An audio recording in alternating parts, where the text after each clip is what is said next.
intervenir. ¿Cómo van? Siéntense, por favor. Como parte del Plan México y del Plan de Obra Pública y Obra Mixta, porque también hay inversión privada en los puertos. Entonces, eso es lo primero que vamos a ver.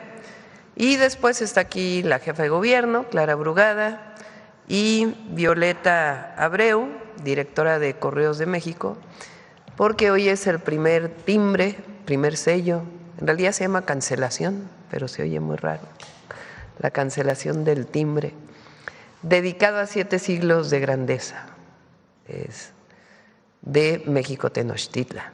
El día de hoy vamos a presentar este timbre postal. Entonces le damos la palabra primero al almirante, después a Clara y después a Violeta. Y también tú, José Alfonso, que está aquí con nosotros, también, para que nos dé una clase como acostumbra José Alfonso. Y después vamos a cerrar la conferencia con el detector de mentiras. Adelante, almirante.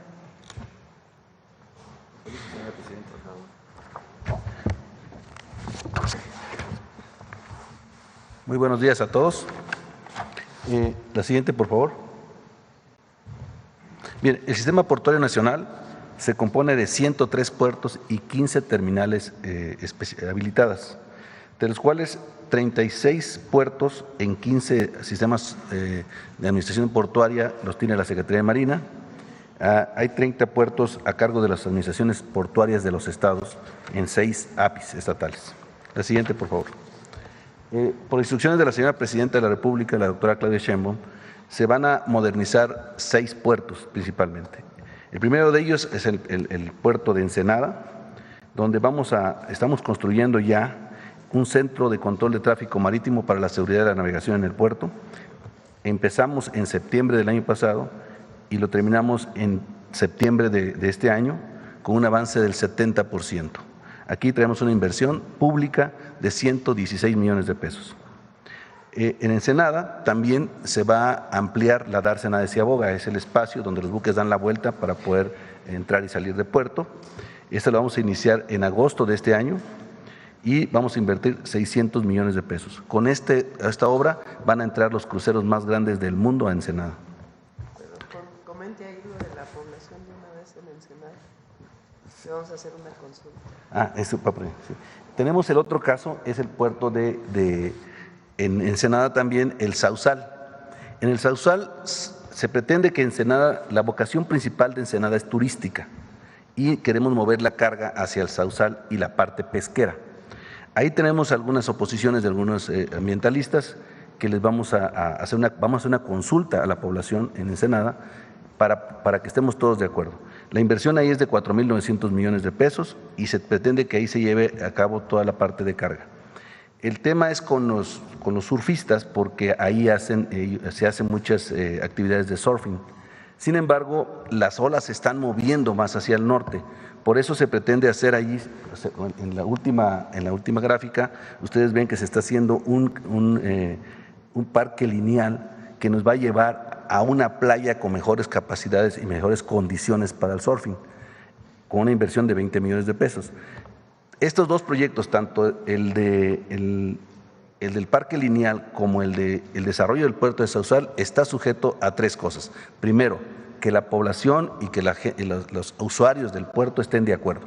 Segundo, a que pasemos los exámenes de impacto, los estudios de impacto ambiental, porque se tiene que revisar qué tanto va a afectar, no nada más en el ámbito del transporte, sino también las corrientes marinas, cómo se va a comportar la dinámica costera, y esos estudios nos los va a efectuar el CICESE de Ensenada, que es el que tiene mayor experiencia en estos aspectos, y repito, se va a hacer hasta que tengamos todos los estudios completos. La siguiente, por favor.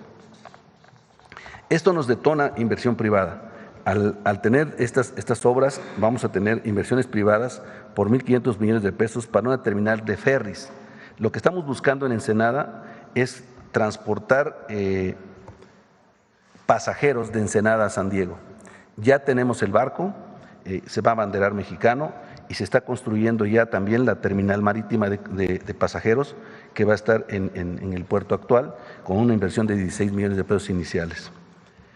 También se van a construir instalaciones se van a desarrollar más instalaciones de usos múltiples en el puerto y una marina con una inversión de 120 millones de pesos, además de una la terminal de cruceros actual se va a ampliar para tener cruceros de mayor dimensión. La siguiente, por favor. El otro puerto importante en el que se va a desarrollar grandes obras para el desarrollo del país es el puerto de Manzanillo. La primera obra que vamos a hacer ahí, que ya iniciamos el dragado, con un dragado de mantenimiento, es la reubicación de la terminal de Pemex. Hoy la terminal de Pemex se encuentra en la bahía de San Pedrito en Manzanillo, pero hay un ducto que atraviesa la ciudad y tendremos que reubicarlo para evitar peligros a la población. Se va a reubicar de este lado, hay una inversión de 994 millones de pesos, ya iniciamos con el dragado, llevamos un 30% y la vamos a terminar en octubre del 2027. Y en el vaso 2 de la laguna de Cuyutlán vamos a desarrollar el puerto nuevo Manzanillo-Cuyutlán. Ahí se van a establecer 5 terminales con 1.500 metros de muelle por cada terminal y 100 hectáreas por cada terminal, diferentes capacidades de aduanas y de conectividad, tanto carretera como ferroviaria. Apenas vamos avanzando con los estudios. El dragado es la inversión pública más importante, de 18.748 millones de pesos, y pretendemos terminar el dragado en julio del 2027. ¿Qué trae como consecuencia esto? La siguiente, por favor. La consecuencia de esto es la atracción de inversión privada. Una vez que avancemos más con el dragado, estamos haciendo ya los procesos para las licitaciones de las terminales, que nos va a dar ingreso para seguir modernizando el puerto, pero vamos a tener inversiones privadas para el desarrollo de la primera etapa, que son las 2 terminales marginales, por 40.885 millones de pesos. Y una segunda etapa por 47.582 millones de pesos. De tal manera que Manzanillo se convertiría en el primer puerto de América Latina en movimiento de contenedores. La siguiente, por favor. Para que lo importante aquí es dividir las vocaciones para evitar que los puertos se compitan entre ellos. Entonces, San Pedrito tiene inversión privada también para rehabilitar una terminal mineral por una inversión de 676 millones de pesos. De esta terminal se transporta todo el mineral que produce la Peña Colorada, la mina de Peña Colorada, a la planta que tienen de acero en Lázaro Cárdenas. Además de eso, hay una empresa que ya tenía inversión desde 2024 para ampliar su terminal, la empresa Contecon, que es la única terminal especializada de contenedores en San Pedrito, con una inversión de 3.041 millones de pesos. La siguiente, por favor. Por su parte, Lázaro Cárdenas. Lázaro Cárdenas es el otro puerto que la señora presidenta nos instruyó modernizar. Ahí se inició con la adquisición al gobierno del Estado de la isla de La Palma. La isla de La Palma ya iniciamos con su desarrollo, llevamos un 50%, y tenemos una inversión para esa isla de 4.887 millones de inversión pública. Y para que funcione la isla de La Palma necesitamos hacer una serie de reordenamientos territoriales y urbanos en las inmediaciones. Próximos a Lázaro Cárdenas está un pueblo, un municipio que se llama La Unión, que es del estado de Guerrero, y un pueblito que se llama Naranjitos. Ahí se ha hecho un desarrollo no ordenado, y con estas vialidades que vamos a construir se va a reordenar para, primero, no haya embotellamientos y segundo, no haya inseguridad para las personas que ahí viven. Estamos hablando de una inversión de 1.612 millones de pesos. Adicional a esto, vamos a hacer una ampliación a la aduana, porque al desarrollar las mayores capacidades del puerto, necesitamos mayores capacidades en la aduana, con una inversión de 363 millones de pesos. La siguiente, por favor. Ahí mismo en Lázaro Cárdenas necesitamos liberar la ciudad del transporte pesado y por eso vamos a construir un periférico en la ciudad de 7.6 kilómetros con una inversión de 325 millones de pesos. En Lázaro Cárdenas es un caso especial. El aeródromo para la parte aeronáutica también está ligada al puerto y vamos a ampliarle su pista para que pueda recibir aviones un poquito más grandes. Si bien el aeropuerto que le da servicio a Lázaro Cárdenas es el de Iztapa, este aeropuerto también es importante. Y le vamos a invertir 140 millones de pesos para ampliar la pista. Y además de eso se va a invertir en ampliaciones de los recintos fiscalizados. La siguiente, por favor. ¿Qué trae? También traemos inversión privada por 2.874 millones por la empresa AP Terminals para ampliar sus terminales. Y la empresa Hutchinson Ports, que también va a invertir 2.830 millones para ampliación de sus terminales, además de una terminal de autos de SSA por 54 millones de pesos. La siguiente, por favor. El otro puerto que tenemos trabajando con él es el puerto de Acapulco. El puerto de Acapulco le vamos a dar una vocación netamente turística. Por eso estamos en este momento invirtiendo en desarrollar capacidades para atraer inversiones turísticas. Primero, estamos dándole mantenimiento al jardín del puerto, que es un jardín muy bonito que está enfrente del Zócalo de Acapulco, y desarrollando las capacidades para un transporte de pasajeros que se va a llamar Marina Bus. Es un transporte de pasajeros primero de Puerto Marqués al centro de Acapulco y después otras estaciones hacia las diferentes posiciones que la demanda nos vaya determinando. Vamos a invertir primero 170 millones de pesos tanto en la terminal como en el jardín del puerto y 20 millones en el muelle de Puerto Marqués. Además de esto, vamos a reactivar el muelle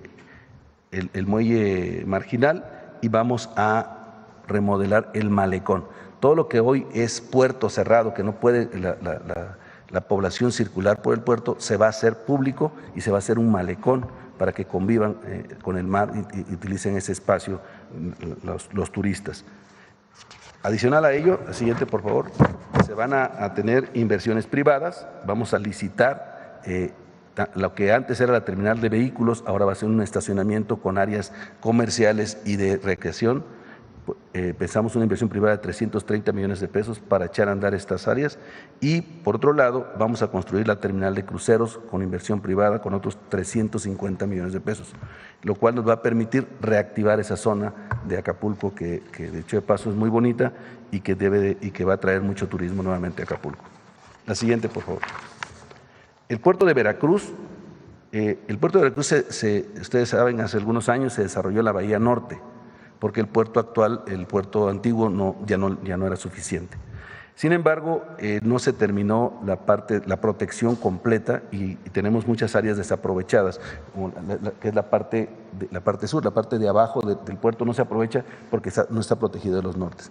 Por eso vamos a construir una escollera de un poco más de 3,000 metros que iniciamos en septiembre, está en proceso de licitación en este momento, con una inversión pública de 7,750 millones de pesos para concluir en diciembre del 2028.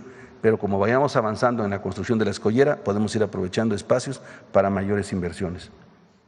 También para eso pues, se tiene que invertir en energía eléctrica y en diferentes capacidades de seguridad.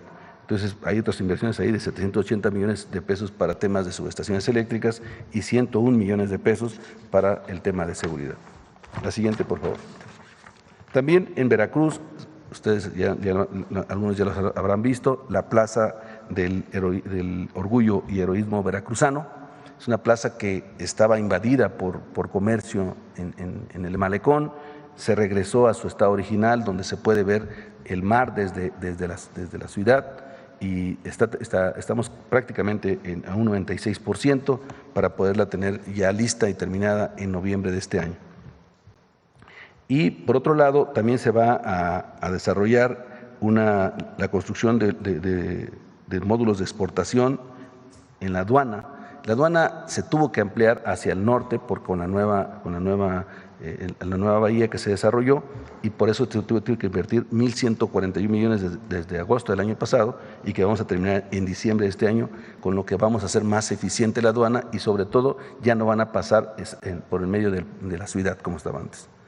Y vuelvo a decir, para que esto funcione necesitamos tener un control de seguridad de la navegación y tenemos que invertir también en una torre de control de tráfico marítimo con una inversión de 194 millones de pesos. La siguiente, por favor. Eso nos trae también inversión privada para las mismas empresas empiezan a ampliar sus capacidades por 48 millones de pesos, una inversión para un muelle turístico de cruceros en el malecón de Veracruz por 348 millones de pesos y una inversión más grande para una terminal de carga mixta por 4.005 millones de pesos, que ya están en proceso de trabajo. Adelante, por favor. También hay otras, las demás accionarios también están invirtiendo, ampliando sus espacios. Por ejemplo, se está haciendo ampliando unas nuevas terminales de contenedores y inversiones en capacidades de las aduanas. La siguiente, por favor. El último puerto en el que vamos a invertir es en el puerto de Progreso, que también ya iniciamos. Ahí tenemos una inversión pública federal y pública del gobierno del Estado. El gobierno del Estado va a invertir 1.500 millones de pesos, que son los primeros que iniciaron con la inversión. Ellos contrataron ya la draga se está moviendo en este momento para iniciar el dragado del canal de navegación y terminan en enero. A partir de entonces iniciamos con la inversión federal, con otros 9.200 millones de pesos para el dragado. ¿Qué se va a hacer en Progreso? Se van a hacer 2 plataformas de 40 hectáreas cada una para poder ampliar las capacidades del puerto en todas las mercancías que se mueven desde la península de Yucatán a diferentes partes del mundo y sobre todo que es el único puerto que hoy abastece el Caribe mexicano. Entonces, con esto Progreso se convertiría en el puerto de la península, el más importante, pero además también se incrementarían las capacidades tanto para combustibles como para cruceros. La siguiente, por favor. En resumen, hay otras inversiones privadas principalmente. En Guaymas traemos inversiones por 40.690 millones en inversión privada. De Topolobampo traemos 84.862 millones en inversión privada y en Altamira por lo pronto traemos 802 millones. O sea, en inversión privada adicional a lo que ya traemos 126.354 millones de pesos. Y en total traemos una inversión pública de 55.179 millones de pesos, lo cual atraerá una inversión privada de 241.051 millones de pesos. Esto sin considerar que los estados también están estudiando el desarrollo de sus puertos. Uno de ellos es Punta Colonet, donde se está trabajando para ver la viabilidad de su operación, Matamoros, que próximamente entrará en operación, Ciudad del Carmen, donde vamos a corregir unas escolleras y mejorar las condiciones de profundidad, Ceiba Playa, que se está haciendo el estudio para ver su viabilidad, y Puerto Morelos en Quintana Roo. De esa manera y además los puertos del corredor interoceánico, donde estamos equipando ya las terminales de Salina Cruz y el desarrollo del nuevo puerto, las terminales especializadas de contenedores en Salina Cruz, lo mismo en Coatzacoalcos. En Puerto Chiapas ya se licitó la escollera para poder evitar el asolve y tener un puerto más competitivo, y en Dos Bocas estamos desarrollando toda la capacidad ferroviaria para atender la refinería Olmeca. Y con eso creemos que al término de esta administración tendremos un sistema portuario nacional competitivo, eficiente y acorde a las necesidades del país. ¿Sería cuánto, señor presidente? Muchas gracias. Adelante, güey.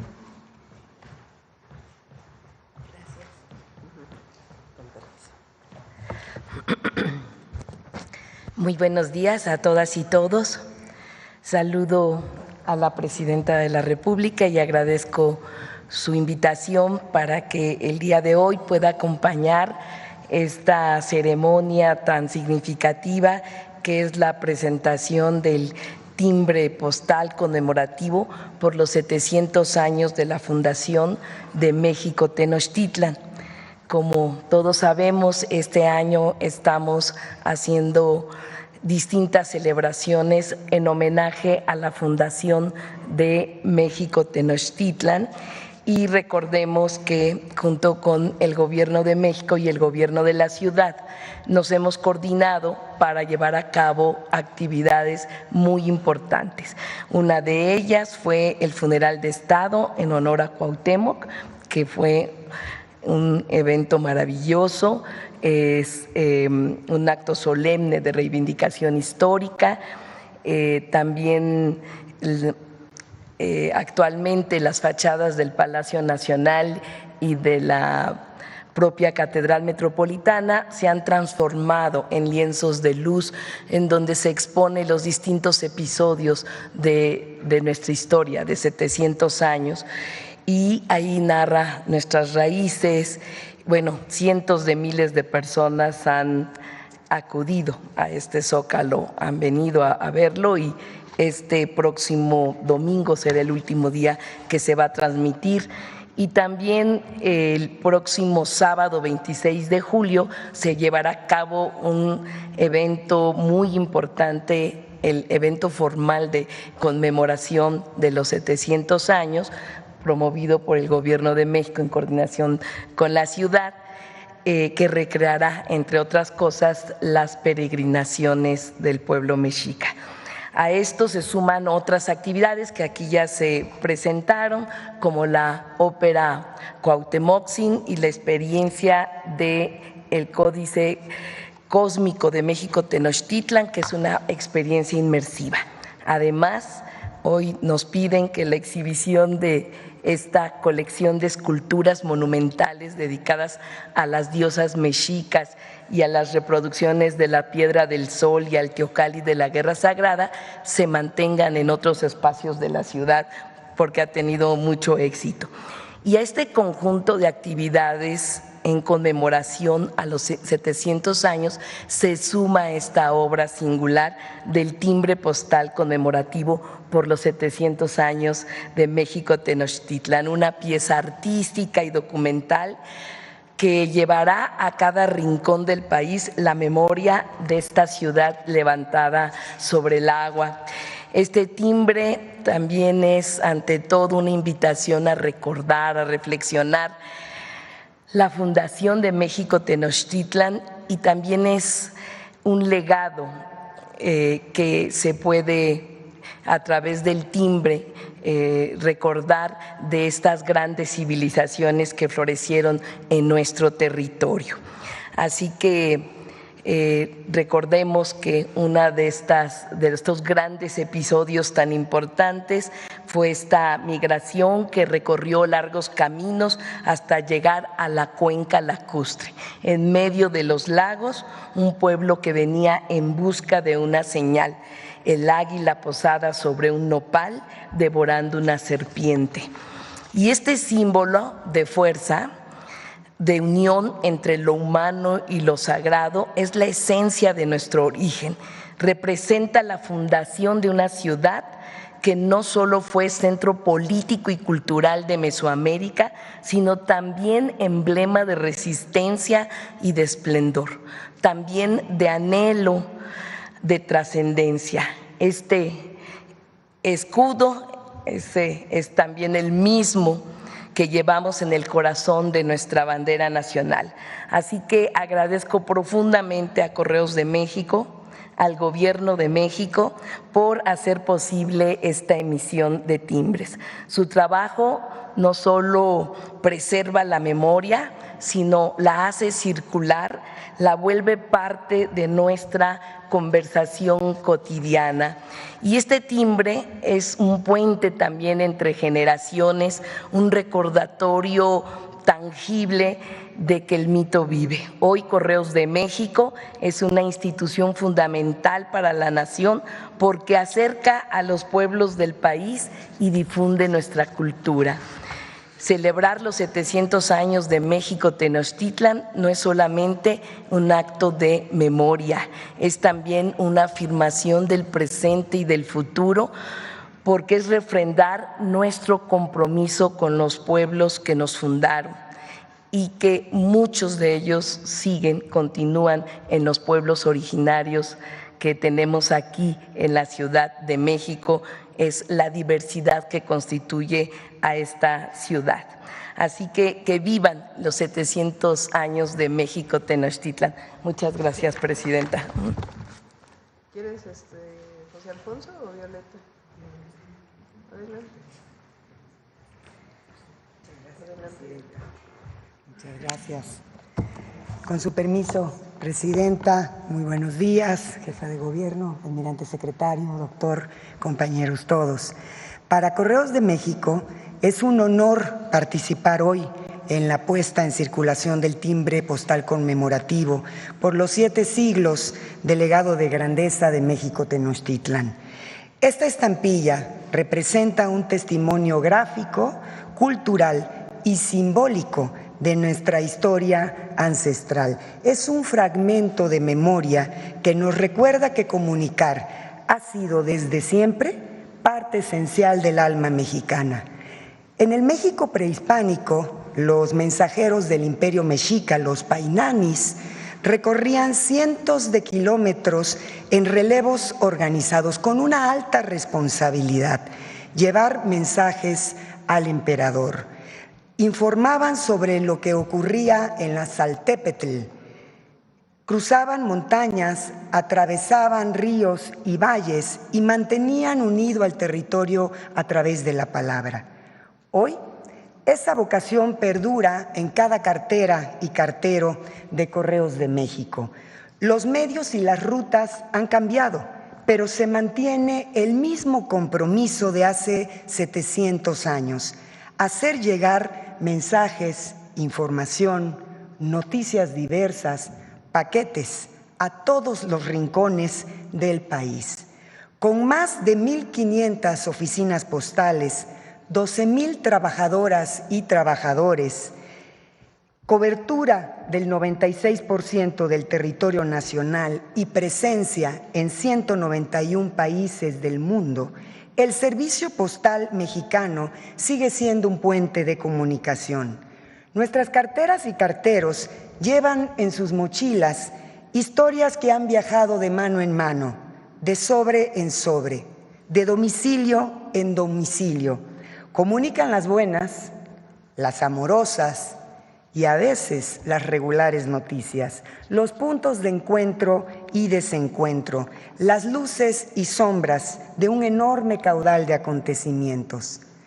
Las 200,000 estampillas que hoy comienzan su recorrido celebran una historia profunda, el reconocimiento de siglos de una cultura viva, de caminos que han tejido identidad, donde comunicar no es solo transmitir información, es construir comunidad. Con este timbre rendimos homenaje a la grandeza de Tenochtitlan y también a quienes durante 7 siglos han transitado los caminos de esta tierra con la firme convicción de que todo mensaje, por pequeño o lejano que sea, debe llegar a su destino. Correos de México es tradición, pero también busca innovar. Por ello, en el diseño de esta estampilla se incluye un código QR que permitirá acceder a más información sobre esta importante celebración. Agradecemos sinceramente a la Presidenta de la República, la doctora Claudia Sheinbaum Pardo, por incluir a Correos de México en esta significativa conmemoración. A la Secretaría de Cultura, quien a través del Instituto Nacional de Antropología e Historia, al doctor José Alfonso Suárez del Real, que nos ha brindado absolutamente toda la información que cada ciudadano y ciudadana encontrará en este código QR. A la Ciudad de México, por la coordinación, también en el código se encuentra información de las últimas celebraciones que se van a realizar estos días. 7 siglos de legado de grandeza han viajado desde los painanis hasta nuestras carteras y carteros. Hoy honramos esta herencia que sigue viva en cada mensaje que llega a su destino. Muchísimas gracias, Presidenta, y si nos los permite, compartimos un pequeño video.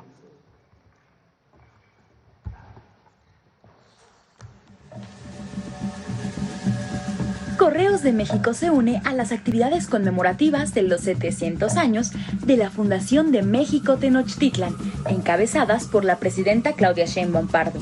con la emisión de un timbre postal, innovando una vez más al incluir un código QR que dirige al sitio electrónico donde se pueden consultar materiales relacionados con los 700 años, información histórica y cápsulas referentes al tema. De igual forma, la aplicación de tinta ultravioleta que garantiza la seguridad de las estampillas. Celebremos estos 7 siglos de legado de grandeza y una conexión del pasado y el presente de nuestras raíces. Gobierno de México. Adelante, José Alfonso.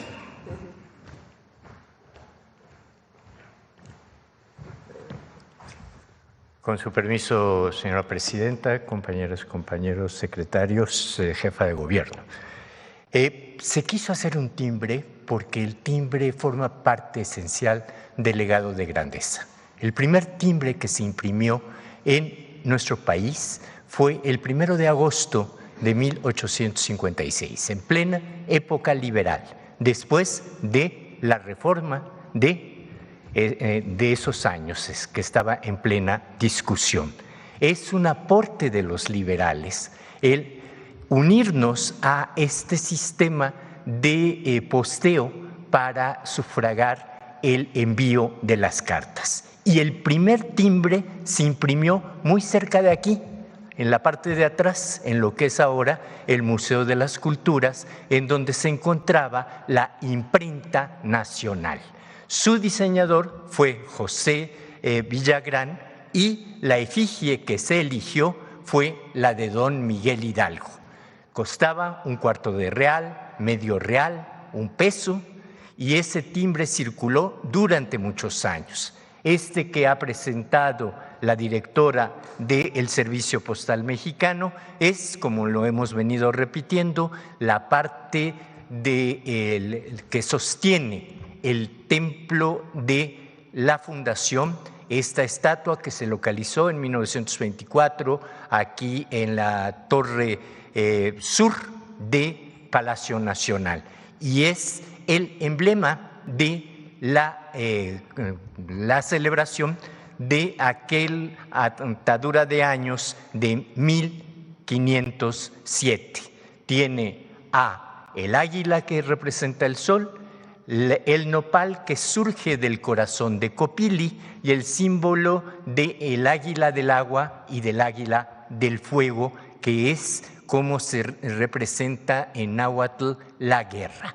Es un timbre que viajará por el mundo y curiosamente estábamos recordando, Presidenta, que la oficina postal más importante a principios del siglo XX fue precisamente la de Veracruz, de donde salía de esa vieja oficina postal que todavía existe en el centro histórico de Veracruz, salían gran cantidad de cartas con timbres mexicanos que son sumamente apreciados en el mundo, porque en la filatelia los timbres de México han sido conocidos y reconocidos por su artista y por su belleza en la manera de representar. Es cuanto.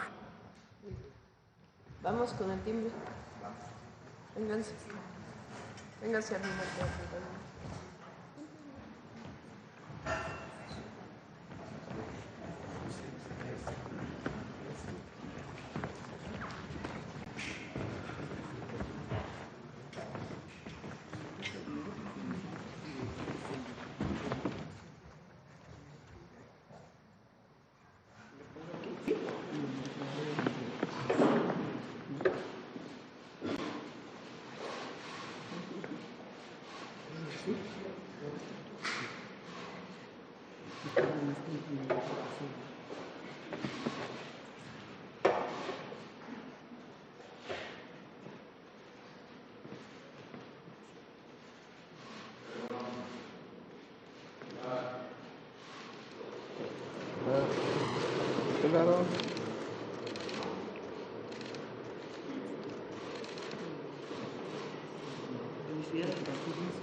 Pues listo, vamos a las preguntas. A ver, vamos aquí.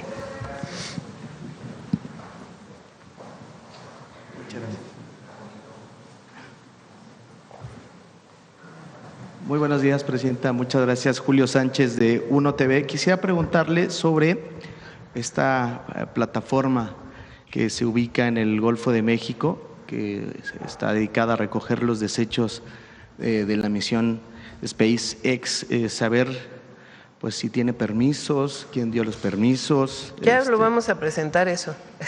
Seguimos ahí con la investigación.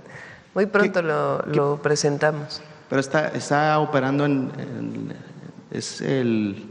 Ya lo presentamos. Mexicano. Es un trabajo que está haciendo Secretaría de Medio Ambiente por la parte ambiental, Secretaría de Marina también está trabajando, la Agencia de Transformación Digital, Secretaría de Gobernación, Relaciones Exteriores. Ya se terminó prácticamente el estudio y ya lo vamos a presentar porque sí tiene afectaciones a nuestro país. Ya lo vamos a presentar y también pues la parte jurídica legal. ¿Es una plataforma de Estados Unidos? ¿La está operando Estados Unidos? SpaceX. La que está en el Golfo de México, esta plataforma que estamos viendo y que mostraron las organizaciones ambientalistas. ¿Usted tiene información sobre esto? Gracias. Sí, es una plataforma que contrató a la empresa SpaceX para recuperar los restos de algunas… esa plataforma tuvo permiso de internación al país, no cumplió con los requisitos para poder trabajar y ya se retiró. Estamos viendo las sanciones que corresponden porque hicieron algunos trabajos sin permiso, pero eso se va a presentar, como dijo la Presidenta, más adelante. ¿Cuáles serían las sanciones en este caso, secretario? Se tiene que revisar la normatividad internacional. Estamos en eso. ¿Cuándo tendríamos esa información? Pues yo creo que la próxima semana ya tendríamos algo. De acuerdo, sí, muchas gracias. Lo íbamos a presentar la siguiente semana. Recuerdan que cuando ocurrió la explosión, lo íbamos a presentar la siguiente semana, pero se está revisando pues todas las implicaciones que tiene para poderlo presentar aquí. Gracias, Presidenta. Sí, estamos en ello. Estaré pendiente, muchas gracias. En otro tema, también ayer salió una información sobre estos drones que operan presuntamente a manos del crimen organizado en la zona fronteriza. Estados Unidos está haciendo ahí algún alertamiento, dice que pues se preocupa y demás. El gobierno de México los tiene detectados, que hay colaboración, por ahí se mencionaba que se trabajaba de manera coordinada en este sentido. ¿Qué información tiene el gobierno federal en este aspecto? En algún momento hubo algún dron que no pasó, pero digamos la frontera, y se está en colaboración permanente. No hay información de nuevos drones que estén en este momento en la frontera.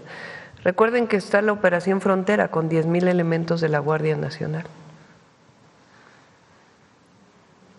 Pero sí hay colaboración con por ejemplo, el FBI, que está diciendo estamos trabajando. Hay mucha colaboración entre CBP, la Agencia de Aduanas y Migración de Estados Unidos, y la Guardia Nacional y la Secretaría de la Defensa Nacional en la frontera, incluso coordinación de los comandantes de Estados Unidos y de los comandantes de México, una comunicación directa dentro del marco de las relaciones internacionales. Entonces hay comunicación, hay coordinación. No hay nada, digamos, en particular de qué alertarse en este momento. Y Estados Unidos dice que le preocupa, digamos, esta situación de estos drones a manos de… Pero hay comunicación, hay colaboración. No tendría pues por qué haber una preocupación adicional, porque lo que hay es ocupación, no preocupación. ¿Los han detectado? ¿El gobierno mexicano ha detectado estos? Hace tiempo, pero no… Pero son drones… bueno, quizá el Gabinete de Seguridad… ¿Quiere usted comentarlo, almirante? Usted que tiene más conocimiento sobre el lenguaje relacionado con los drones. Bueno, los drones que utiliza la delincuencia son drones comerciales que compra en áreas de recreación y que le pone a veces, y que se han usado en algunas áreas para sus usos criminales, pero no se ha detectado que ese tipo de drones estén en la frontera. O sea, hubo, como dijo la señora presidenta, alguna información de alguno que lo vieron del lado mexicano, no ha cruzado del otro lado, pero la colaboración que tenemos con el gobierno de Estados Unidos es amplia y completa. Muchas gracias, secretario. Por último, presidenta, aprovechar, saber cómo va el tema del Registro Nacional de Desaparecidos. ¿Hay algún avance? Nos dijeron que estaría listo aproximadamente en un mes. Saber cómo va, cuál es la situación. Ya lo vamos a presentar también. Ya fue Sí. hace más de un mes que nos dijeron que… No, dijimos que en agosto lo íbamos a presentar. Sí. Ok. Muchas gracias. Gracias, presidente. Hoy hay una conferencia de prensa de la secretaria de Gobernación a las 11 sobre el tema del seguimiento a las 2 leyes que se aprobaron para el tema de desaparición, tanto la Ley General de Población como la Ley de Desaparición. Recuerden que hubo modificaciones y el día de hoy hay una conferencia de prensa de seguimiento. Y en el caso de los datos, de la información, planteamos que en agosto lo íbamos a presentar. Sí, porque tiene que ver también con las nuevas leyes. Lo he planteado aquí. ¿Cómo se registran? ¿En dónde está el registro? ¿Está el registro en la plataforma? ¿Qué tan completo está ese registro? ¿Está el registro en las Fiscalías Generales de Justicia? ¿Es solamente un registro o es una carpeta de investigación? De esas personas que tienen carpeta de investigación, ¿cuántas han sido localizadas? ¿Cuántas se localizaron en el gobierno del presidente López Obrador? ¿Cuántas hemos localizado nosotros? Entonces, por eso es un trabajo muy detallado, junto con las 32 fiscalías de los estados, o algunas todavía son procuradurías, pero con la Procuración de Justicia de los estados. En el caso de desaparecidos, que ya en la ley lo planteamos que tiene que ser de manera distinta, las fiscalías podían registrar un desaparecido y no necesariamente abrir una carpeta de investigación. Lo que nosotros planteamos es que debe abrirse una carpeta de investigación, no solamente registrarse, y eso quedó planteado en la ley. Entonces, hoy hay una conferencia de prensa a las 11 sobre este tema del avance en la aplicación de las leyes, y los datos los presentamos ya con todo detalle en agosto. Sí, esta es la razón por la cual todavía estamos revisando. Sí. ¿Vas a preguntar sobre el puerto de Guaymas? ¿Por qué no platicas sobre el puerto de Guaymas antes de que se nos adelante aquí Sonora? Sí. El puerto de Guaymas es un puerto que tiene muchas capacidades. Ahí estamos ya ampliamos el muelle para las capacidades de usos múltiples y vamos a desarrollar una nueva etapa en Empalme. Ahí vamos a empezar con una plataforma de 80 hectáreas, sobre todo para granel mineral. Lo que estamos buscando de Guaymas que sea el puerto de 2 grandes núcleos. Uno es que sea el puerto de Arizona para todo el tema de minerales y otro que sea el puerto de Chihuahua para el tema de vehículos. Hoy los vehículos de Chihuahua viajan hasta Lázaro Cárdenas y es una distancia muy larga por carretera. La intención es que viajen hacia Guaymas. Para eso se está estudiando la posibilidad de mejorar la carretera que va de Guaymas a Chihuahua, pasando por Yécora, que es donde está el problema principal, pero estamos en ese trabajo. Entonces Guaymas se está desarrollando muy intensamente para el tema de minerales y para el tema de vehículos. Asimismo, con la nueva terminal que estamos licitando en este momento, vamos a ampliar las capacidades en carga general y contenedores.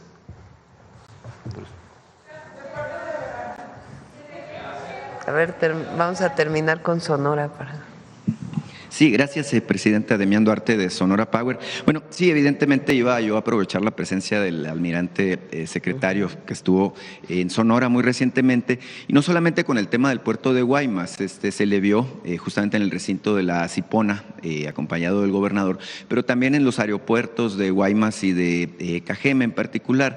Se sabe, bueno, que tenemos en mi estado pues todo un plan de desarrollo de parte de la Secretaría de Marina que tiene control justamente de estas 3 instalaciones importantes para establecer un centro logístico importante, parte de lo que hablábamos en nuestra anterior conversación sobre la posibilidad de establecer un polo de desarrollo para el bienestar, particularmente con ese enfoque. Entonces, preguntarle, Presidenta, no sé si el almirante también quiere comentar sobre el particular, ¿cuál es la visión que se tiene justamente en términos del desarrollo de este centro logístico para Sonora?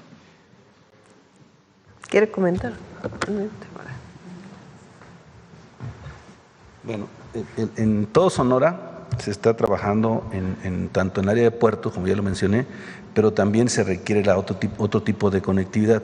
Les decía de la carretera que va a Guaymas a Chihuahua y los aeropuertos. Son 2 aeropuertos importantes ahí, el aeropuerto de Obregón y el de Guaymas.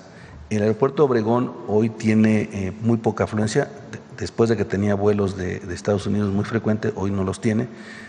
Vamos a ampliar las pistas en 500 metros para que sea una pista de 2.800 metros, pero estamos buscando, en conjunto con la empresa Viva Aerobús, establecer un centro de mantenimiento de aeronaves, que ya tenemos el hangar, le estamos dando mantenimiento nada más y lo entregaríamos en breve para que se inicie el desarrollo de las capacidades de mantenimiento de aeronaves, que eso es muy bueno para cualquier entidad federativa porque atrae empleos de muy buena calidad y sobre todo desarrolla a la academia, a las escuelas, para tener jóvenes capacitados en esta industria, como sucedió, ustedes conocen muy bien, en el caso de Querétaro.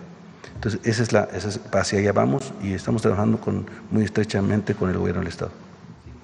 Llama la atención que habla usted de 40,000 millones de pesos en inversiones para Guaymas. Conozco uno de los proyectos que es una terminal para licuefacción de gas natural. Sin embargo, pues ese es de 8,000 millones, me faltan 32,000 millones. ¿Cómo anda por ahí? Bueno, es todo el tema de la ampliación del puerto hacia Empalme. Ya tenemos cartas de intención, incluso tenemos un convenio con el puerto de Amberes para crecer toda esa zona. Son inversiones muy grandes que se van a ir desarrollando, obviamente, en el tiempo, no es de inmediato, pero tenemos ya las cartas de intención y ya tenemos los proyectos para desarrollarlos. Gracias, almirante. Presidenta, en este contexto de los puertos, me llamó mucho la atención esto que ya se ventiló de la próxima reunión bilateral que va a sostener con el presidente de Guatemala. Y hay un proyecto por ahí que desde tiempos del expresidente Andrés Manuel López Obrador pues se ha venido manejando, que es la posibilidad de ampliar la red de trenes que tenemos relacionadas con el transísmico justamente hasta Guatemala. Hay una razón de fondo ahí. Existe un puerto de gran calado que es Puerto Quetzal, justamente en Guatemala, que tiene condiciones para recibir embarcaciones enormes, ¿no? Que no pueden pasar por el Canal de Panamá, que no se pueden recibir, por ejemplo, tampoco en Salina Cruz, pero que muy bien pueden hacer el papel de complementariedad justamente a lo que tenemos. Estamos hablando de una red de 230 kilómetros, de acuerdo con la información que tengo, bueno, implicaría una inversión importante de alrededor de 8,000 a 9,000 millones de pesos de parte del Gobierno de México. Sin embargo, esto daría el potencial para ampliar en mucho la capacidad tanto de carga como el flujo de volúmenes de carga especializados de 4,200 millones de toneladas que se tienen actualmente hasta la posibilidad de triplicarlo, es decir, llegar a 12,000. La pregunta en específico, Presidenta, es si en este contexto de la reunión bilateral que sostendrá con su homólogo de Guatemala, pues este es un tema que se pudiera estar abordando de manera directa, puesto que evidentemente pues nos conviene por el tema de las alianzas regionales que tenemos que establecer ahora que está complicada la relación con nuestros vecinos del norte. Particularmente ese tema me interesa mucho su comentario. Sí, el objetivo es reunirnos con el presidente Arévalo en agosto, mediados de agosto. Hay varios proyectos con el presidente Arévalo y también con el primer ministro de Belice. El proyecto que también desarrolla Marina, que es el del transísmico, el corredor interoceánico, particularmente lo que llamamos la línea K, que va de Ixtepec, Oaxaca, a Ciudad Hidalgo, Chiapas, y el objetivo es que cruce hasta Guatemala. En México también se está desarrollando Puerto Chiapas, con menor capacidad que la que se mostró aquí, pero también se está desarrollando. No sé, almirante, si también quiera comentar los avances que tenemos ahí. Bueno, La conexión hacia Guatemala depende mucho que nos concluyamos la línea K, como mencionó la señora presidenta. En el mes de agosto vamos a terminar la primera fase, llegamos a Tonalá ya para mover carga y pasajeros, y después de Tonalá hasta Ciudad Hidalgo lo terminamos el próximo año con una etapa intermedia de Puerto Chiapas hasta la frontera con Guatemala. Eso quedará listo a principios del próximo año. Aquí lo importante es la conexión con Guatemala. Nosotros necesitamos que se desarrolle Guatemala para atraer esa carga que usted menciona y complementarnos con Puerto Quetzal. Eso pues lo van a discutir los presidentes y vamos a ver en qué términos nos dan instrucciones, pero se está avanzando en ese tema y creo que será muy benéfico para el país. Sí, por último, presidenta, mire, apareció el lunes en el Diario Oficial de la Federación una petición, una propuesta que hace Sonora en particular, que es la posibilidad de ampliar la denominación de origen para la producción de bacanora.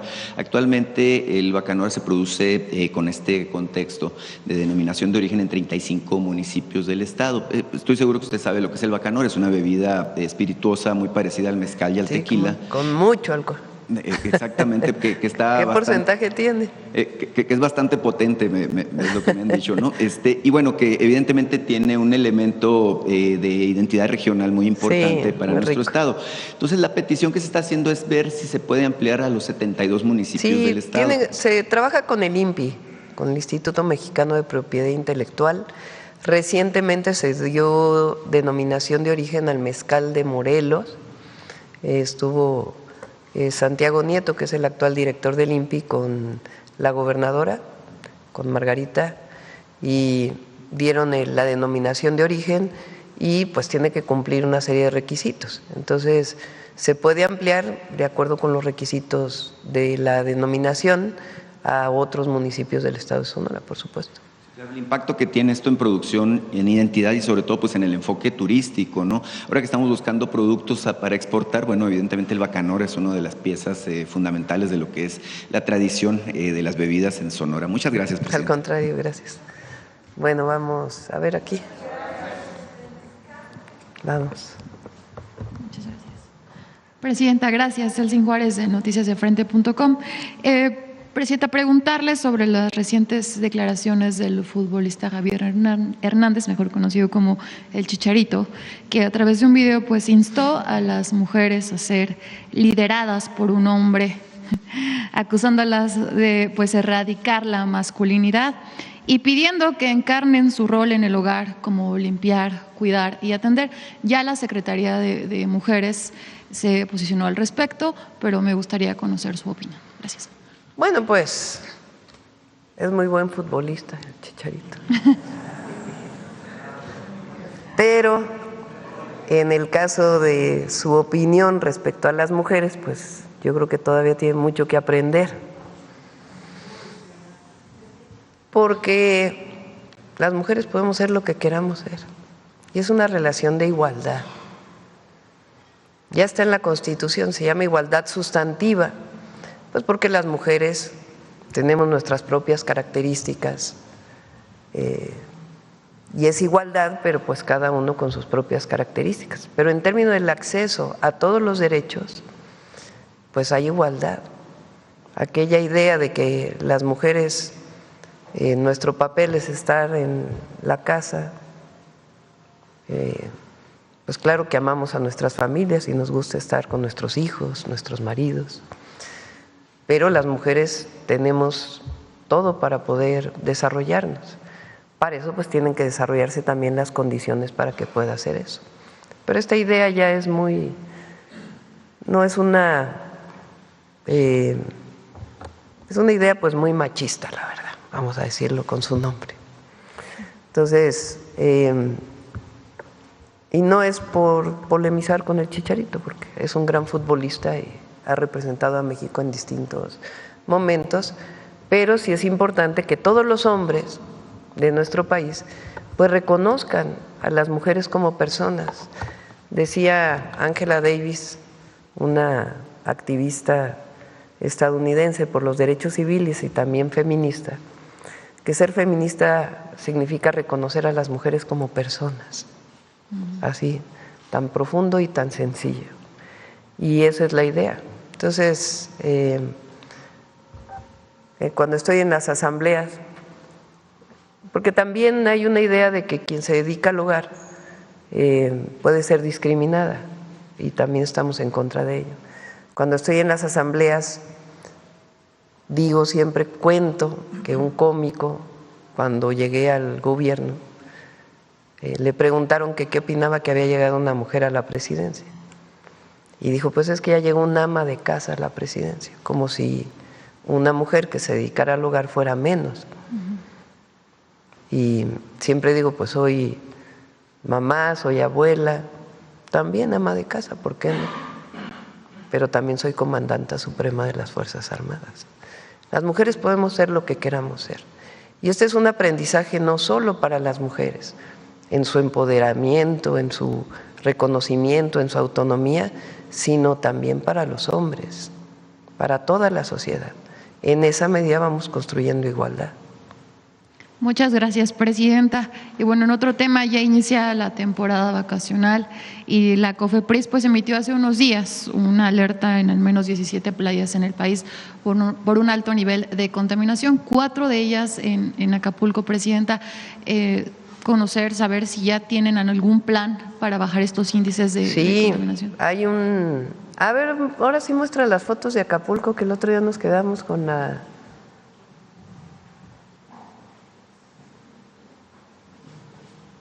el antes y el después. Del otro día dije, es el río Salado y es Sabana. El río de la Sabana, ha habido un desasolve, ha participado Marina con agua. Miren cómo está ahora. Ha habido una recuperación muy importante y también de sus taludes, de los canales pluviales en Aguas Blancas, miren cómo estaba y cómo está ahora. Adelante. En La Garita, en el Camarón, adelante. En el reforzamiento de bordos, antes estaba así, ahora sí, y se sigue trabajando. ¿Ya es la última? Y en el acueducto del Papagayo 2. Ahí se instaló espérame un segundo.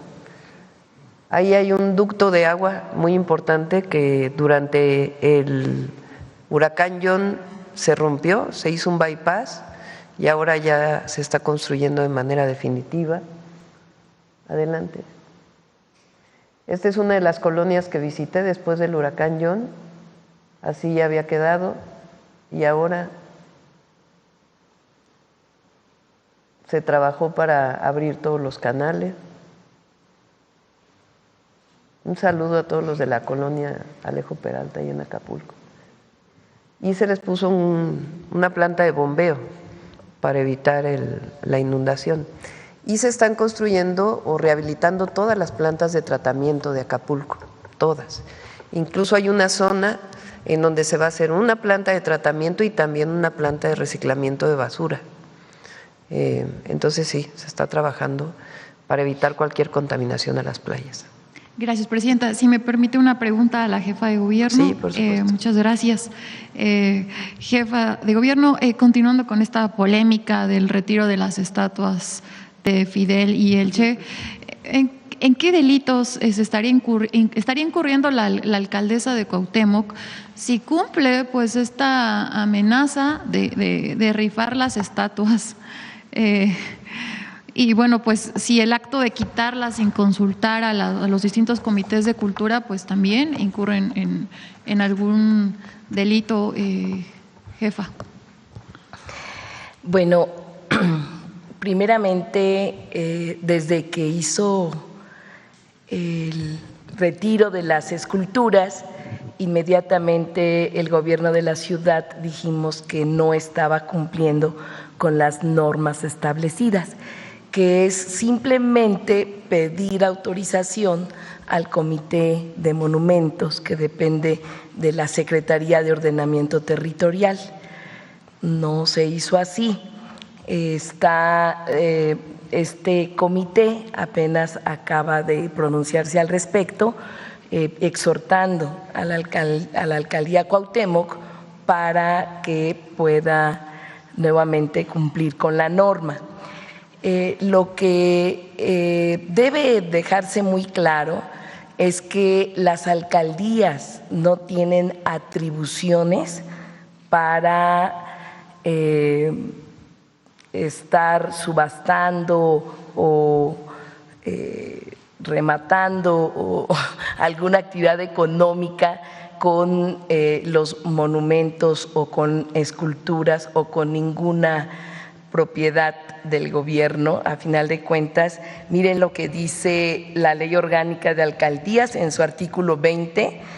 En las funciones de las alcaldías, dice en su fracción 18, que las alcaldías deben garantizar el acceso a la población a los espacios públicos y a la infraestructura social, deportiva, recreativa y cultural dentro de su territorio, los cuales no podrán enajenarse ni concesionarse de forma alguna. Porque, bueno, esta situación de querer venderlas, rematarlas, subastarlas, pues está muy mal. Por eso, con el Gobierno de México y el Gobierno de la ciudad estamos tratando de recuperar las esculturas para ponerlos en un lugar simbólico de la Ciudad de México. Consideramos que es muy importante la historia que hay detrás y consideramos que en la Ciudad de México hay una gran diversidad de expresiones y de sectores. Ha habido ya hasta movilizaciones en contra de esto. Ella se escuda mucho, dice que en la administración de ahora la presidenta Claudia Sheinbaum se retiró esta estatua de Cristóbal Colón, ¿no? Y dice que por qué ahora no se puede hacer lo mismo. Nada que ver ni se compara, porque lo que aconteció pues se retiró para remozar, para mejorarla, y luego este comité tuvo una decisión al respecto, que fue ya reubicarlo, ¿no? Pero en este otro caso no fue así. Ya por último, también los grupos de mexicas que se reúnen ahí en la catedral, en la plancha del Zócalo, se preguntan dónde está el busto de Cuauhtémoc, porque bueno, ahí es donde se reunían ahora en las celebraciones por la conmemoración de los 700 años, y el que estaba al lado de la catedral. Sí. Si quiere, por favor. Y bueno, todo lo que sea patrimonio se tiene que recuperar, mejorar, instalar y revisar. Sí, con mucho gusto. Muchas gracias. Para que digas dónde está el Cuauhtémoc. De manera muy rápida, se acordó precisamente con la comisión de que una vez terminados los funerales de Estado, se depositara en el vestíbulo de ingreso al Templo Mayor. Allí está resguardado, en tanto el comité determina si se va a ubicar en algún otro sitio o si va a permanecer en ese sitio que es justo al ingreso de las instalaciones del Templo Mayor. ¿Qué mejor lugar que ese? Muchas gracias. Presidenta, ya… El patrimonio no se subasta. Es una ilegalidad.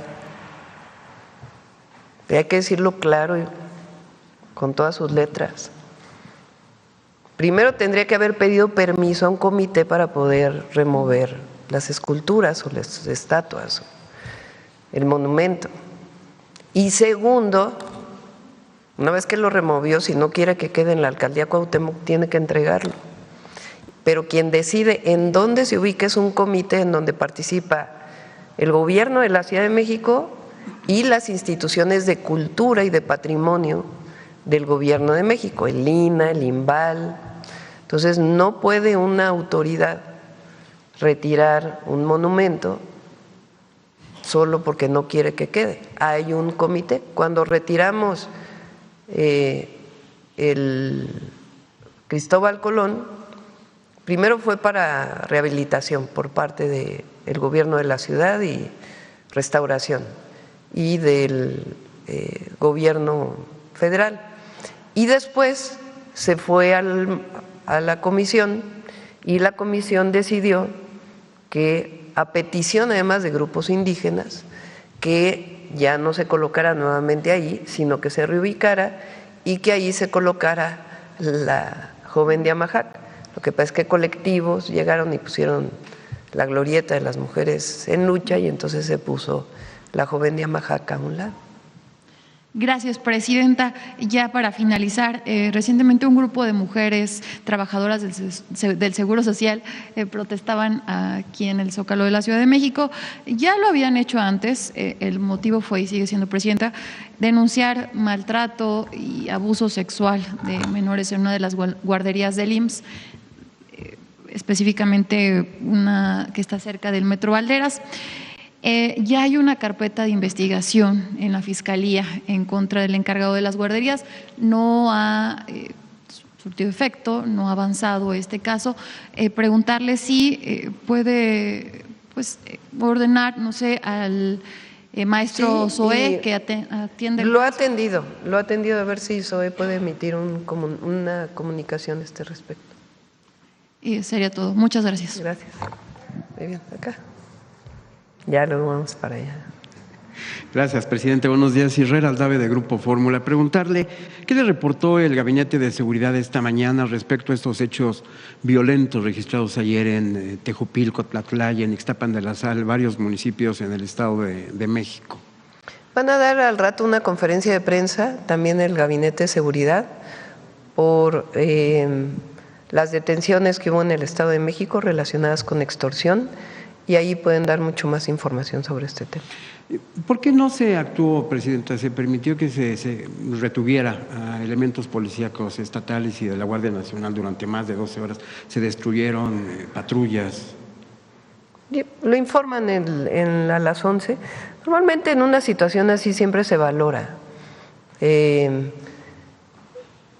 hasta dónde se actúa y cómo se actúa dependiendo del momento. Están capacitados.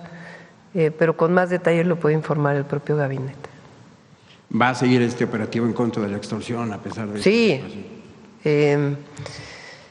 fue un operativo muy importante, ya lo van a informar, muchos inmuebles y muchas personas detenidas, particularmente hacia el sur del Estado de México. Participó las autoridades del Estado de México, particularmente la Fiscalía y la Secretaría de Seguridad, con el apoyo del Gobierno de México.